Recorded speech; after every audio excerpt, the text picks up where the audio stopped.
अस्सलाम वालेकुम। I am doctor आमना रियाज और आज की इस वीडियो में बात करूंगी कि आप कैसे कनाडा की इमिग्रेशन ले सकते हैं while you are sitting outside Canada. Different pathways हैं टू इमिग्रेट टू कनाडा और इसके लिए सिर्फ और सिर्फ आपको राइट सेट ऑफ स्किल्स चाहिए टू इमिग्रेट। अगर आप विलिंग हैं और आप क्या मैं बहुत सारे लोग मेरे से पूछते हैं how you got immigration to Canada while you were living in the UK. तो वो क्या पाथवेज हैं जो आप फॉलो कर सकते हैं और वो इस वीडियो में मैं फोकस करूंगी about that particular thing that how you can basically immigrate to Canada while sitting in overseas. Okay, it can be Pakistan में आप बैठे हैं, इंडिया में, कैसे आप इमिग्रेट कर सकते हैं। और मैंने ये सारा कुछ कैसे किया था जबकि मैं यहाँ पे नहीं थी, मैं इंग्लैंड में थी, और मैंने कैसे सारा प्रोसेस किया मैं इस चीज़ को एक्सप्लेन करूंगी और कौन से डिफरेंट पाथवेज हैं जिनके थ्रू हमारी इमिग्रेशन हुई थी और हमने इवेंचुअली कौन सा फॉलो किया। कनाडा में इमिग्रेशन लेना बहुत सिंपल है। अगर आप के अंदर विल है और आपको पता है प्रोसेस का, तो ये आप घर बैठ के कर सकते हैं, आपको कहीं नहीं जाना पड़ेगा। आपको किसी एजेंट की जरूरत नहीं है, आपको किसी को 90 लाख 80 लाख रुपया देने की हरगिज जरूरत नहीं है, क्योंकि ये एक स्ट्रेट फॉरवर्ड एक legal way. Don't follow agents path because sometimes it's very Doge. Express entry, which is basically a point-based system, and it was introduced by Trudeau in 2015. और मकसद क्या था एक्सप्रेस एंट्री का? To attract young individuals with right set of skills and education and English. Of course इसकी reason ये थी कि they wanted to attract young people to Canada, ताकि of course when you're young you have more spirit to work and there are higher chances that you will eventually get settled down rather than अगर आप already 50 cross कर चुके हैं तो नई country में जाते हैं, you have to go through some rough paths। तो अगर आपकी एज 25 से 32 ईयर्स के दरमियान में है, you will get maximum marks of your age for express entry। Express entry कैसे काम करता है? Express entry CRS based scores होते हैं वहां पे, और वो सीआरएस स्कोर आपका जो है वो 4 चीजों पे डिपेंड करता है। Number 1 is age. अगर आपकी एज आई सेट एज 25 से 32 के दरमियान है, you will get maximum point for the as.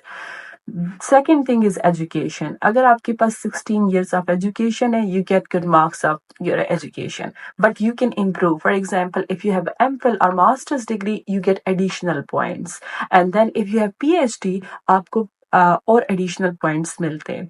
So second point जो है, सेकंड फैक्टर जो कंट्रीब्यूट करता है towards your CRS score, that is your education. Third is your English qualification. And for English qualification, you have to take, IELTS. और इसमें आपका English के आइल्स का स्कोर बहुत ज्यादा मैटर करता है। कनाडा में क्योंकि लिंगुअल कंट्री है कनाडा, और फ्रेंच उनकी official language, second language consider होती है, तो इसीलिए अगर आपके पास फ्रेंच आपको अच्छी, आपकी स्पोकन है, आपकी राइटिंग और लिसनिंग अच्छी है, तो आपको फ्रेंच का आप टेस्ट भी ले सकते हैं और it can contribute towards your CRS score. So you have to submit either English score or French efficiency score. That was the third criteria. Now the fourth one is, which is the most important one, is your experience. तो अगर आपके पास 1 से 3 साल का work experience है, you are eligible to apply for federal skilled worker category of Express Entry. और इसमें ये कि मिनिमम आपके पास 1 साल का वर्क एक्सपीरियंस होना चाहिए और मैक्सिमम 3 साल का। अगर आपके पास 10 साल का वर्क एक्सपीरियंस है तो अनफॉर्चुनेटली वो 10 साल का नहीं, वो 3 साल का ही कंसीडर होगा। जितना ज्यादा हो मैटर नहीं करता, मैक्सिमम वो आपको 3 साल के ही मार्क्स मिलेंगे। अब जैसे अगर आपकी एज 25 से 32 है, इसके आपको मैक्सिमम मार्क्स मिलेंगे। अगर आपकी जैसे 33 हो जाती है एज, या आपकी 25 से कम है, तो उसमें क्या होता है, आपकी एज के नंबर कम हो जाते हैं and it affects your CRS score. तो मुझे ये लगता है कि ये बहुत ज़रूरी है कि आप किस टाइम पे एक्सप्रेस एंट्री अप्लाई करते हैं। ये आपकी स्कोर्स को डिटरमाइन करता है एंड इवेंचुअली ये आपकी इमिग्रेशन प्रोफाइल को भी डिटरमाइन करता है। इसी तरह से आपकी इंग्लिश लैंग्वेज का जो स्कोर है वो बहुत मैटर करता है। आपका स्कोर था सीआरएस स्कोर जो आपका था वो 470 था। तो वो आपको क्या करेंगे, 48 घंटे के अंदर-अंदर आपको ईमेल करेंगे और आपको बोलेंगे कि आप अपना प्रोफ़ाइल बनाएँ और अपने डॉक्यूमेंट्स अपलोड करें। तो ये तो थी बैकग्राउंड कि एक्सप्रेस एंट्री होता क्या है, ठीक है? ये तो एक वो बैकग्राउंड था। अब मैं आपको बताऊँगी कि इसके स्टेप्स क्या हैं, आप कैसे इसको फ़ॉलो कर सकते हैं अगर आप बनाना चाहते हैं। देखिए, इसमें 8777 गोल्डन स्कोर कंसीडर किया जाता है फॉर एक्सप्रेस एंट्री। क्योंकि अगर आपका 8 लिसनिंग में है, 7 राइटिंग, 7 स्पीकिंग एंड 7 रीडिंग में है, तो आपको एक अच्छा स्कोर मिलता है, एक अच्छा आपका सीआरएस मेंटेन हो जाता है। अगर आप इससे अबव जाएँगे, तो आपका और ज़्यादा इम्पैक्ट अच्छा होगा, आपका स्कोर अच्छा हो जाएगा, लेकिन अगर आप इससे डाउन जाते हैं, तो ये बहुत ज़्यादा इम्पैक्ट करता है आपके सीआरएस को। इंडिविजुअल हैं एंड आप फ्रेश ग्रेजुएट हैं और आपके पास कोई पाथवे नहीं है आपके होम कंट्री में, तो आई थिंक इमिग्रेशन एक अच्छा रूट होता है क्योंकि बहुत सारी अपॉर्चुनिटीज़ एग्ज़िस्ट करती हैं। And I am not going to lie कि ये पाथ बहुत ईज़ी नहीं होगा जब आप किसी नई कंट्री में जाते हैं और specially Canada. Canada is tough country. ये कभी भी आसान नहीं होगा। वेदर बहुत एक्सट्रीम है, हर चीज़ बहुत मुश्किल है। लेकिन I still consider it is much better than Pakistan क्योंकि आपको बहुत सारी अपॉर्चुनिटीज़ मिल जाती हैं। अगर अभी आप यूनिवर्सिटी स्टूडेंट हैं तो अभी भी आप इस चीज़ के लिए अपने आप को प्रिपेयर कर सकते हैं। और वो कैसे प्रिपेयर कर सकते हैं कि आप अपनी डिग्री लें, डिग्री के फ़ौरन बाद आपको कहीं न कहीं वर्क एक्सपीरियंस करना चाहिए। लाइक 1 ईयर मिनिमम है to be eligible for express Entry. अगर आपके पास 1 ईयर का एक्सपीरियंस नहीं है, you won't be eligible for express Entry federal skilled worker category क्योंकि इनमें इनको स्किल्ड वर्कर्स चाहिए। तो आपका अपनी फील्ड में 1 साल का कम से कम एक्सपीरियंस रिक्वायर्ड है। No matter if you have done your PhD और आपके पास एक्सपीरियंस नहीं है, you won't be eligible for this class. So at least what you can do is as soon as you graduate, you can do any sort of internship और आप कोई भी काम कर सकते हैं। आप एनओसी कोर्स चेक करें कैनेडियन वेबसाइट के कौन से पेशे हैं जो इन डिमांड हैं और उसके थ्रू आप एक्सप्रेस एंट्री में लैंड कर सकते हैं। और उस राइट ऑक्यूपेशन में आप 1 साल का कम से कम जो है आप एक्सपीरियंस बनाएँ अपना और उसके बाद क्योंकि आप अभी भी यंग होंगे, आप साथ में मास्टर्स में भी एनरोल हो सकते हैं और साथ-साथ आप इंग्लिश लैंग्वेज टेस्ट की तैयारी कर सकते हैं क्योंकि ऑफ कोर्स आइल्स लेने में आपको to take IELTS you will have to prepare to get 8777। 8777 वैसे नहीं आ जाता और अगर आपने इसमें भी फर्दर इम्प्रूवमेंट लानी है, you will have to prepare to get good marks. So, my message to you is this is the most easiest and straightforward path to get immigration in Canada if you are willing. इससे ज़्यादा simple path नहीं है। और हाँ, अगर आप अपना score further improve करना चाहते हैं, there are different ways. For example आप फ्रेंच सीख लें। अगर आपने इंग्लिश का टेस्ट सबमिट कराया, फ्रेंच के आपको एक्स्ट्रा 50 मार्क्स मिलते हैं, जिसकी वजह से आपका सीआरएस स्कोर बहुत ऊपर चला जाएगा। If I talk about right now, CRS score बहुत हाई है क्योंकि बहुत कोविड की वजह से बहुत ज़्यादा ड्रॉज नहीं हो रहे। इस वजह से बहुत ज़्यादा बैकलॉग है इमिग्रेंट्स में, इमिग्रेंट की एप्लीकेशन में। होता है एक्सप्रेस एंट्री में ये कि मैंने आपको ये कहा कि अगर आप इमिग्रेशन में इंटरेस्टेड हैं तो वक्त आपके पास नहीं है, आपको तैयारी बहुत पहले से करनी है। ये नहीं होगा कि आपने अभी अप्लाई किया 6 महीने के अंदर आप इमिग्रेट हो जाए, इतना मतलब चीज़ों में टाइम लगता है। और अगर आप अभी यूनिवर्सिटी स्टूडेंट हैं तो आपके पास बहुत टाइम है इन चीज़ों को प्रिपेयर करने के लिए क्योंकि आप डिफरेंट चीज़ों से गुजरते हैं। सबसे पहली जो चीज़ आपको कर लेनी चाहिए, अगर आपके पास डिग्री है, आपके पास ऑलरेडी डिग्री है और आप वेटिंग पीरियड में, आप WES वर्ल्ड एजुकेशन सिस्टम की वेबसाइट पे अपना अकाउंट रजिस्टर करें, आप फी पे करें और अपनी डिग्री एवेल्युएट कराएं। सबसे पहला स्टेप ये होता है क्योंकि आपके पास at least 16 years of education होना ज़रूरी है to be eligible for express entry. तो आपने पहला ये काम करना है कि अपनी डिग्री को इवैल्यूएट कराना है WES से, और आपने वो सील्ड एनवेलप जो है वो सेंड करवाना है अपना यूनिवर्सिटी के थ्रू WES को, और WES आपके बिहाफ पे जो है उसको वेरीफाई करेगा और आपको एक रेफरेंस कोड मिल जाएगा। जब आपको रेफरेंस कोड मिल जाता है तो वो अपना रेफरेंस कोड आप जब अपने एक्सप्रेस एंट्री की प्रोफाइल बनाएंगे उसमें आप मेंशन कर सकते हैं। जब आप अपनी एक्सप्रेस एंट्री की प्रोफाइल बना रहे होते हैं, आपको ज़रूरत नहीं है कि आप कोई भी डॉक्यूमेंट्स अपलोड करें। आपने इंग्लिश का टेस्ट दिया, आपका स्कोर आ गया, लेट्स से आपका 777 भी आ गया, आप अपनी एक्सप्रेस एंट्री की प्रोफाइल बना दें।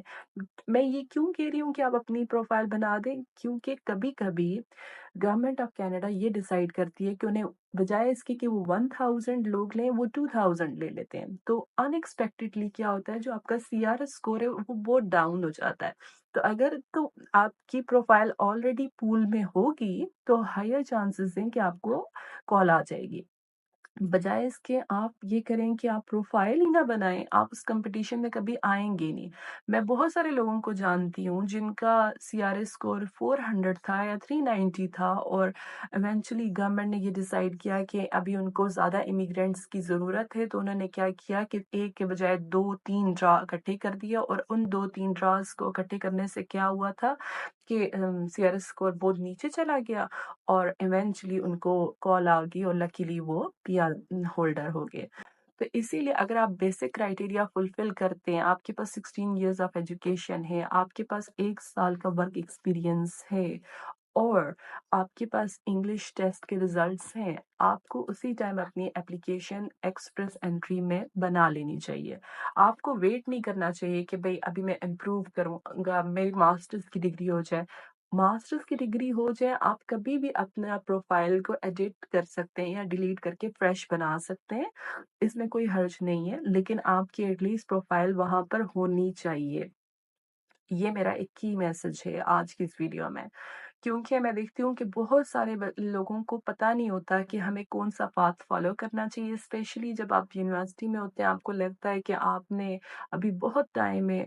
अ, जब आप फाइनल ईयर में हैं, आप तब ही इंग्लिश लैंग्वेज की तैयारी स्टार्ट करते हैं और आइल्स लेना स्टार्ट कर दें, क्योंकि पहली दफ़ा बहुत मुश्किल है शायद आपका स्कोर गोल्डन स्कोर आए, और आपको गोल्डन स्कोर लेना है to boost your CRS score. कि अगर आप अपना सीआरएस स्कोर बूस्ट करना चाहते हैं, डिफरेंट तरीके हैं जिनके थ्रू आप अपना सीआरएस स्कोर बूस्ट कर सकते हैं। आप फ्रेंच की तैयारी करके फ्रेंच का टेस्ट दे सकते हैं, इससे आपको 50 एडिशनल मार्क्स मिल जाएंगे।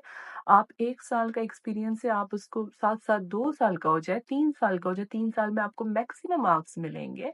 आप अपनी डिग्री इंप्रूव कर सकते हैं। अगर आपके पास 16 इयर्स ऑफ एजुकेशन है, विदाउट डिले आप मास्टर्स में एनरोल हो जाएं, आपके पास 18 इयर्स ऑफ एजुकेशन आ जाएगा, आपके फर्दर जो है मार्क्स इंप्रूव हो जाएंगे।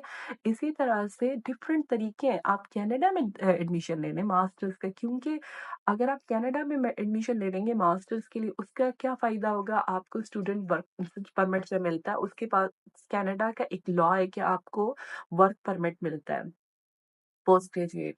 जैसी आपकी डिग्री होती है तो आपको ओपन वर्क परमिट मिलता है, आप कोई भी जॉब कर सकते हैं, और इस तरह से आप कैनेडियन एक्सपीरियंस क्लास की कैटेगरी में आ जाते हैं। और कनाडा का एक्सपीरियंस और कैनेडियन डिग्री के बहुत ज़्यादा मार्क्स हैं, और इस वजह से आपका जो सीआरएस स्कोर है वो 600-700 प्लस चला जाता है। तो आप जो बाहर से लोग आ रहे होते हैं उनसे आपका नंबर जो स्कोर होता है वो ओवरऑल बहुत ज़्यादा होता है।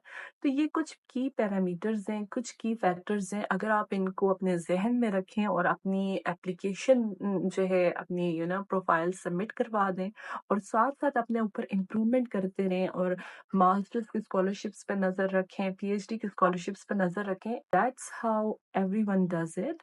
ये एक बहुत सिंपलिस्टिक फॉर्म है एक्सप्रेस एंट्री की। मैक्सिमम लोग इसी पाथ के थ्रू जाते हैं, और मैं इनकरेज करूँगी कि बजाय स्टूडेंट रूट के, अगर आप कर सकते हैं, अगर आपको लगता है कि आपका सीआरएस स्कोर अच्छा है, it's best to go on PR route, क्योंकि इस तरह से आपके पास बहुत ज़्यादा फ्लेक्सिबिलिटी होती है। आपको आपका माइंडसेट बहुत स्टेबल होता है, आपको पता होता है आपने वहाँ रुकना है, और आपके पास चांसेस ऑफ ग्रोथ बहुत ज़्यादा होते हैं, क्योंकि आपके पास कोई रिस्ट्रिक्शन नहीं है, आप ये जॉब नहीं कर सकते, वो नहीं कर सकते। आप हर चीज़ के लिए इवेंचुअली एलिजिबल हो जाते हैं। तो मेरा की मैसेज ये है कि start today rather than tomorrow. एक दफ़ा जब आपको इनविटेशन आ जाता है कि आप अपनी प्रोफाइल सबमिट कराएँ, तब आपने अपना क्रिमिनल बैकग्राउंड चेक बताना है कि आपका कोई क्रिमिनल बैकग्राउंड नहीं है, पुलिस वेरिफिकेशन देनी है और मेडिकल टेस्टिंग होगी आपकी। इम्पोर्टेंट चीज़ ये कि आपके पास 12,500 कैनेडियन डॉलर्स होने चाहिए और ये आपके बैंक अकाउंट में 6 माह के लिए रहने चाहिए। क्योंकि वो आपका 6 मंथ्स का बैंक स्टेटमेंट वेरीफाई करेंगे कि ये पैसे आपके पास हैं। अगर आप पीआर आपको मिल जाती है तो आप क्योंकि नए मुल्क में आएँगे आपको जॉब ढूँढने में प्रॉब्लम्स होंगे, तो क्या आप सर्वाइव कर सकते हैं या नहीं? तो मेक श्योर करें कि ये फंड्स आपके अपने नाम के अकाउंट के साथ अवेलेबल हों। एक और चीज़ ये बात ज़रूर मेक श्योर कीजिएगा कि जब आप वर्क एक्सपीरियंस कर रहे हैं, आपके पास प्रॉपर पे स्लिप्स होनी चाहिए और आपकी जो पे है वो आप मंथली आपके अकाउंट में आनी चाहिए। अगर मंथली आपके अकाउंट में नहीं आ रही पे, तो आपके लिए बहुत मुश्किल है अपना वर्क एक्सपीरियंस को प्रूव करना। तो मैं इस वीडियो के डिस्क्रिप्शन बॉक्स में अटैच कर दूँगी वो टूल जो कि कैनेडियन गवर्नमेंट की तरफ से to check your CRS score. आप खुद से एवेलुएट खुद चेक कर सकते हैं कि आपका मार्क्स कितने आपके कितने मार्क्स बन रहे हैं और वंस यू नो दैट आप चेक करें कि लास्ट जो एक्सप्रेस एंट्री का ड्रा हुआ था उसका कट ऑफ स्कोर कितना था। अगर आपको लगता है लेट्स से आपके 420 मार्क्स बन रहे हैं और लास्ट ड्रा 500 हुआ था, तो डेफिनेटली आपको अपनी डिग्री इम्प्रूव करने की ज़रूरत है, आपको अपना एक्सपीरियंस बढ़ाने की ज़रूरत है, या तो आपको फ्रेंच लैंग्वेज का कोर्स करने की ज़रूरत है, या आप देखें कि अगर आपको कैनेडियन डिग्री आप ले सकते हैं, आप एनरोल हो सकते हैं, किसी स्कॉलरशिप को आप ढूंढ सकें, तो ये वो चीज़ें जिस तरह से आप अपने स्कोर को बूस्ट कर सकते हैं और हो सकता है कि आपका स्कोर ऑलरेडी 480 490 बन रहा हो। You just need to take IELTS. So आप एक स्टेप अवे हैं फ्रॉम योर कैनेडियन पीआर।